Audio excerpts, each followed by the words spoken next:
ভাবুন তো, কোনো কিছু স্পর্শ না করে আপনার হাতের ইশারায় তৈরি হচ্ছে সুর। ঠিকই শুনেছেন, কিছুদিন আগে জাপানের আইচি প্রিফেকচারের এক কোণে ধরা পড়েছে এমন সুরেলা এক মুহূর্ত, যা আগে কেউ দেখেননি। পুতুলের ভেতর থেকে উঠে আসছে সুর, আঙুলের সামান্য নড়াচড়াতেই জেগে উঠছে এক একটি নোট।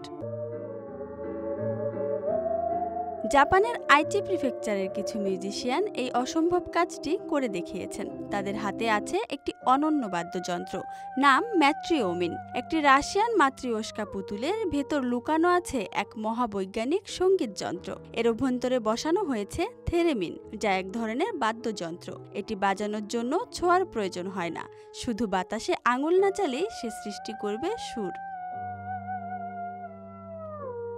এই ম্যাজিক যিনি সৃষ্টি করেছেন তিনি হলেন সঙ্গীত শিল্পী মাসামি তাকেউচি। তার কথায় পুতুলটার রূপ নষ্ট না করে যন্ত্রটা ফিট করানো ছিল এক দুঃস্বপ্নের মতো।